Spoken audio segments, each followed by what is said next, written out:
G'day, my name's Ben. I'm part of the leadership team at CBBC. I want to talk a bit about Passover today. Now, if I start with a phrase like, on the night Jesus was betrayed, he took the bread, broke it, and said. Now, you've probably heard that sentence for a communion message a bunch of times. It's generally understood that Jesus was celebrating Passover with his mates. And during the meal, he modified the usual liturgy to talk about himself and his mission. If you happen to have some approximation of bread and wine on hand, maybe just put it to the side. We can all eat and drink together at the end. It might be a while. Put it to the side. If you don't have it ready and you want to grab something to join in, just pause the video, go and grab something, whatever you have handy, it'll be fine. Now, some people might have a problem. They might get a bit upset with me saying that. But if what you have on hand is orange juice and chocolate cookies, it will do. The point is not that you have the right food, but that you have the right attitude. If you love Jesus and you want to participate, then it doesn't matter if you use actual wine and unleavened bread, or last night's cold pizza and flat soft drink. It's fine. So pause the video, go and grab something if you want to. If you want to join in, have it on hand, but just put it to the side. I don't want you to be holding it awkwardly through the whole thing, because I'll talk for a bit first. Okay, so when I say Passover, what do you think of? What do you know about it? Now, if you're talking to your screen right now, well done. I appreciate your enthusiasm, but I actually can't hear you, so I'm going to have to just go on as if you said something really profound. So well done, good job. Lots of Christians know about Passover, but we don't often really spend time thinking about it and what it means. If we want to know what it meant to Jesus, we have to not only look at what he did when he modified it, but also what it was before he did that, so that we can understand what the changes actually meant. So let's take a minute to look at what the Passover was originally. You can find all of what I'm going to say in Genesis and Exodus in your Bible. I'm going to do a galloping overview version so we can get to today's bit. So here's a quick history just to get you up to speed. So God chose Abraham and sent him to a special place that God had promised him and his descendants. In the Bible, it's usually called the Promised Land or Canaan, but it's pretty much what we would call modern-day Israel. Abraham had a son called Isaac and then a grandson called Jacob, whom God renamed Israel. That's where the name comes from. And it's his family we keep hearing about in the rest of the Bible as the children of Israel. So Israel, or Jacob if you prefer, had 12 sons, and one of them was Joseph, who is famous for having a jacket that inspired an Andrew Lloyd Webber musical. Now, as a side note, it may not have actually been a multicolored coat at all. The original word is really unclear, and it might have just meant expensive, ornate, or maybe striped. Not sure. Doesn't really matter. So if you know the story of Joseph, then you'll remember that his brothers hated him because he was Daddy's favourite. He had a knack for hearing God's interpretations of people's freaky weird dreams, and he was either arrogant or naive enough to think it was okay to rub his brothers' faces in it. So they sold him as a slave to some folks that were headed to Egypt. Now this turned out to be a really good move on their part, because he ended up becoming the Pharaoh's advisor, and when it turned out there was no food in the rest of the known world, they came to Egypt and already had a man on the inside. If you don't know the story, there is an animated movie called Joseph, King of Dreams, which is worth checking out while you're stuck in quarantine. I promise they're not paying me anything to say that. I genuinely enjoy the movie. And I think it's worth your trouble if you can find a copy of it. I don't know if it's on Netflix or not. Have a look, see and find out for me. So, the family of Israel stay in Egypt for some 430 years. And in the intervening time, the folks in charge no longer remember Joseph saving their collective tushies, and they become concerned by the fact that these Israelite foreigners have taken over a district called Goshen, where they keep their own customs and their own language, and they refuse to integrate into the local culture. These folks managed to organize things so that the Israelites, also called the Hebrews, or the people we would later on recognize as Jews, they become slaves to the Egyptians. But the Egyptians are still a bit scared of them anyway. Now we get to the story of Moses. Now, if you don't know Moses' story, there is also an animated movie called The Prince of Egypt, which tells his story really well, and it's definitely worth watching while you're in quarantine. And again, they're not paying me to say this. I actually really love this movie, and I love this one more than the other one. I think it's a better movie, but definitely worth checking it out. So anyway, one day, as a narrative way of showing just how horrible he is, the Pharaoh decides to thin out the Hebrew population by killing all the male babies less than 2 years old. Let that sink in for a moment. One of the babies that was supposed to be killed was instead rescued and grew up in Pharaoh's palace with the Egyptian name Moses. As an adult, Moses tries to dish out a little vigilante justice one day and kills someone. And he runs away into the desert and sets up a new life as a shepherd. But God calls to him. So there's this bush in the desert that seems to be on fire, but the green leaves are still green and nothing is getting burned. And the voice of God speaks from the bush and tells Moses that God has heard his chosen people calling to him to rescue them. And he has chosen Moses for the job. Moses protests. He says he's not a good public speaker. God tells him, fine, take your brother Aaron as well. God sends Moses and Aaron to visit Pharaoh, to tell him that God of the people he's been using for cheap labour says he has to let them leave Egypt. Pharaoh doesn't want to lose his slaves, so he says no. So God sends a series of horrific plagues on the Egyptian people. And even though Pharaoh will agree to pretty much anything to make the plagues go away, once he has what he wants, he reneges on the deal repeatedly. So there were 10 plagues. And what a lot of people don't know is that each of the plagues represent the God of Israel humiliating an Egyptian god.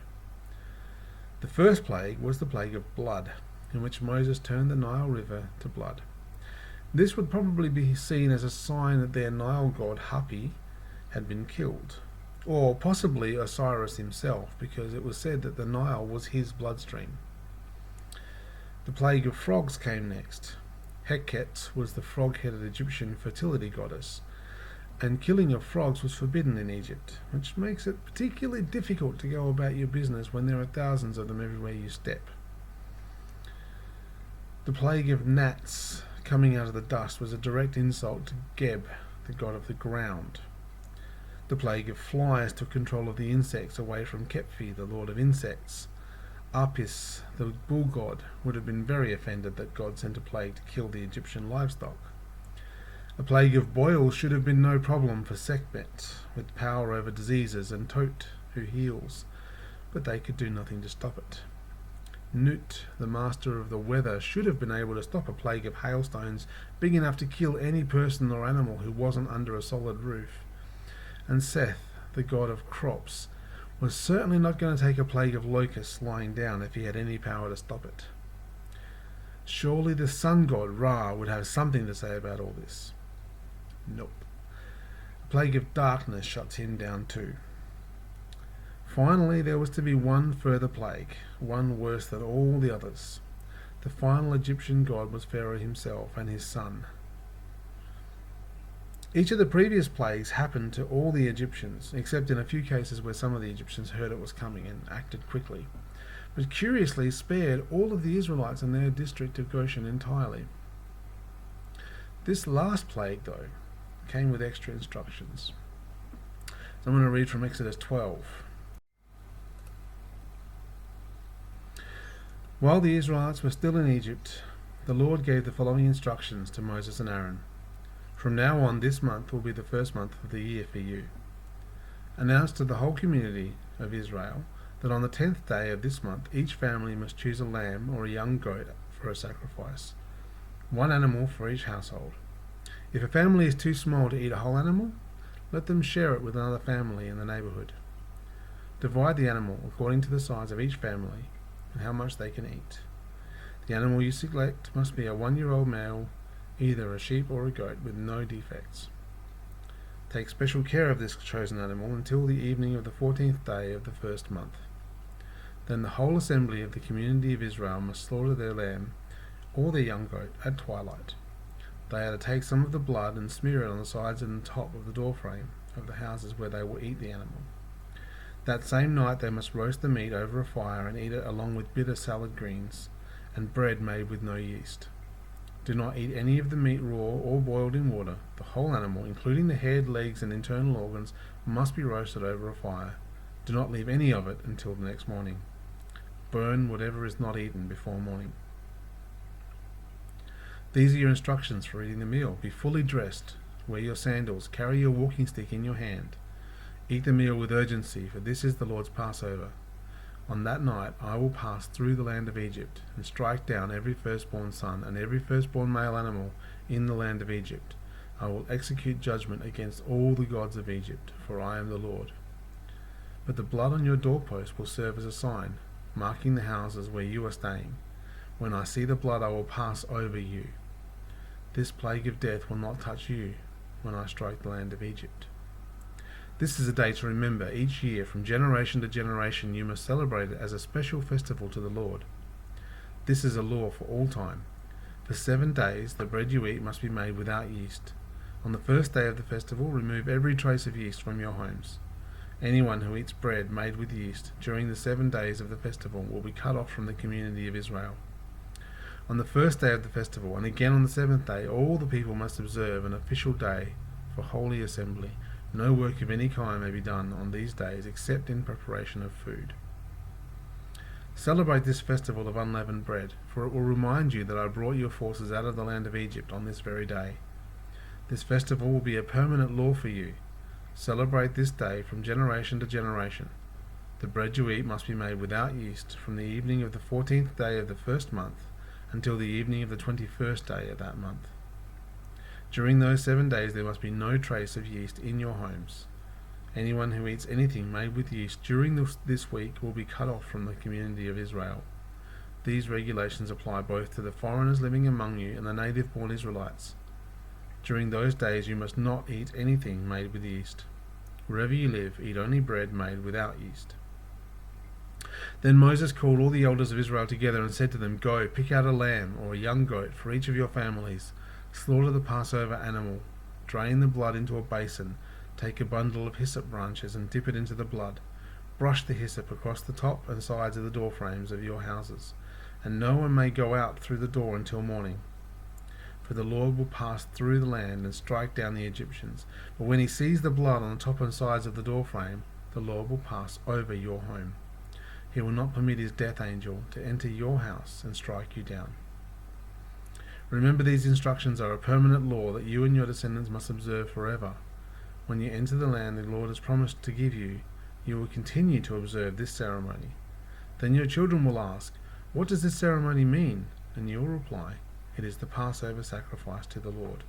For he passed over the houses of the Israelites in Egypt, and though he struck the Egyptians, he spared our families.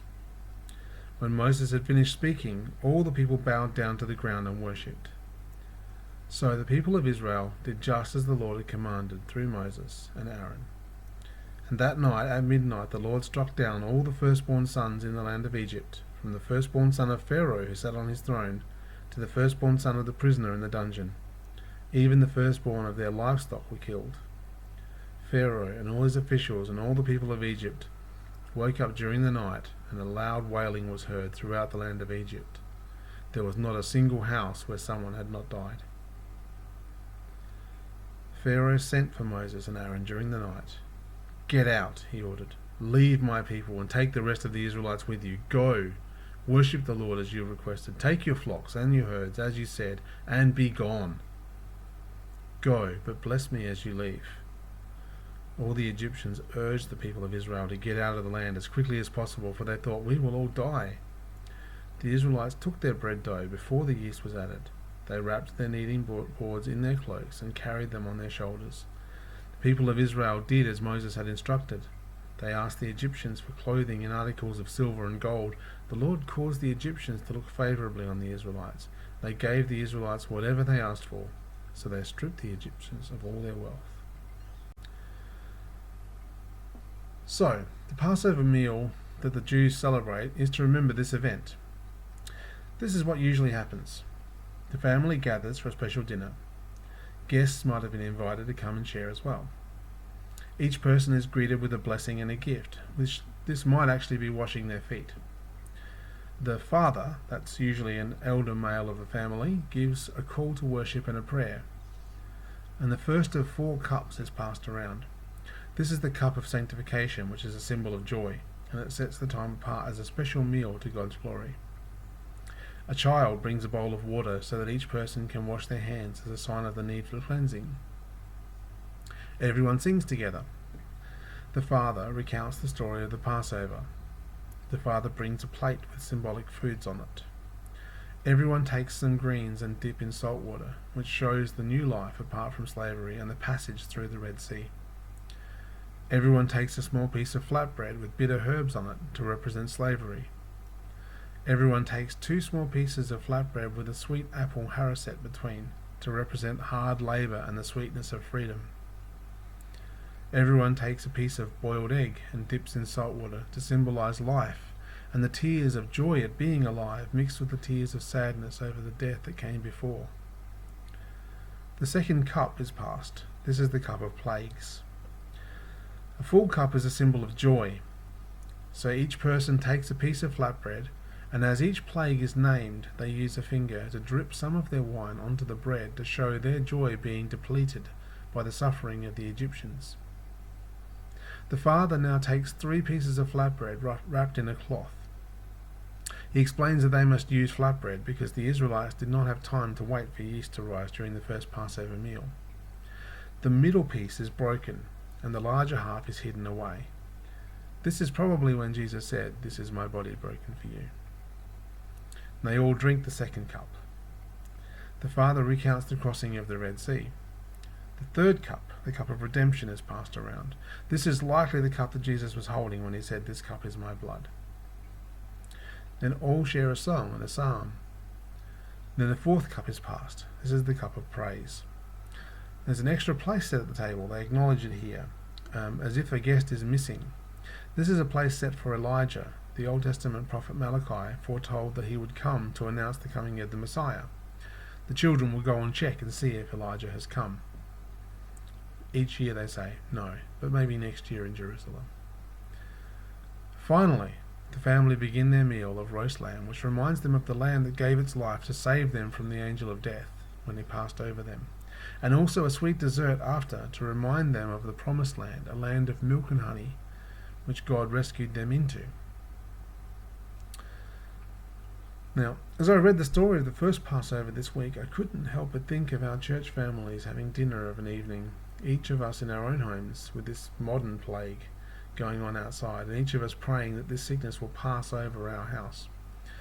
Now, I don't want to suggest that God brought this plague on our society as some kind of punishment, although I'm sure there are folks out there claiming pretty much that already anyway.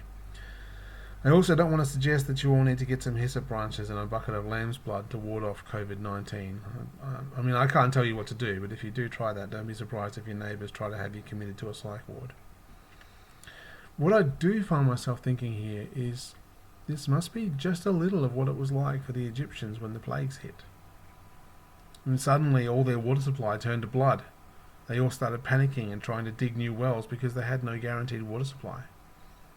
Suddenly their usual employment was overturned because there were frogs everywhere. Suddenly their family members started coming down with an illness they couldn't do anything about. Suddenly they were all stuck inside with their families, unable to go outside, while the hailstorm killed what remained of their livestock and any people who rushed out to rescue them. Suddenly the crops that represented their only remaining livelihood was utterly ransacked by locusts. And then the sun went out. It must have been utterly terrifying. I can see why they were so keen to give the Israelites their gold and silver and send them on their way. But what about Jesus? What was he doing when he shared this meal? The Passover as a meal, it's a meal about remembering. The people were commanded to do it every year and remember what the Lord had done to rescue them. It's clear that Jesus went to his crucifixion with his eyes open. He knew it was time for him to suffer and die, and he wanted to make sure that his followers had something to connect with that would help them understand what was happening. And maybe they wouldn't get it right away, but this meal was something they would be doing every year and what he did to change it would stick in their minds. In years to come, they would remember.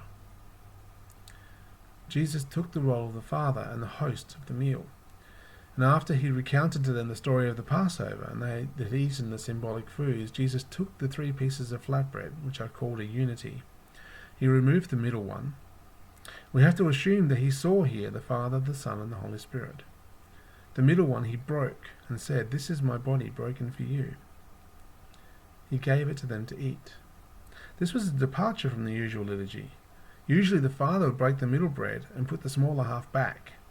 Then he would hide the larger half somewhere nearby to be sought out by the children and shared at the conclusion of the meal. Some people suggest that this was always supposed to be a sign to the Jews that the Messiah was coming and they should seek him. Next, there was a cup of redemption, which Jesus also changed. All 4 cups were traditionally filled with red wine to symbolize the blood of the Lamb that had given its life to protect the family in the house during the passing over of the angel of death. This cup usually is one which they drink to the joy and thankfulness that God had rescued them from being slaves in Egypt. Once they crossed the Red Sea, they were on their way to the Promised Land and the fulfillment of God's promise to them. They were also about to receive the 10 Commandments and begin to understand what kind of life God meant them to have. Jesus instead told them this cup was his blood. He was taking on the identity of the Lamb, that he would give his life to save everyone from slavery to their own desires and bring them into a new relationship with God. So in 1 Corinthians it says, "On the night when he was betrayed, the Lord Jesus took some bread and gave thanks to God for it. Then he broke it in pieces and said, 'This is my body which is given for you. Do this in remembrance of me.' In the same way he took the cup of wine after supper, saying, 'This cup is the new covenant between God and his people, an agreement confirmed with my blood. Do this in remembrance of me as often as you drink it.'" We live in a world where people are afraid, but Jesus faced his own death with no fear because he loves us and willingly gave himself to rescue us. We have a God who would go to any length to rescue us and bring us to himself because he loves us, and he has demonstrated that nothing can stand in his way. Romans 8:38 says, "I am convinced that nothing can ever separate us from God's love, neither death nor life, neither angels nor demons, neither our fears for today nor our worries about tomorrow. Not even the powers of hell can separate us from God's love." So let's eat and drink together.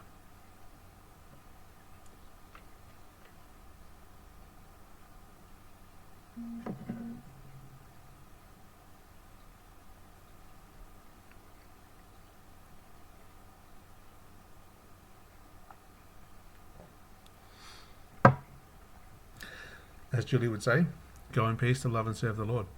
Have a great week. See you later. If you're interested in hosting a Passover dinner for your family, the instructions are included in a link which you can find here on this page.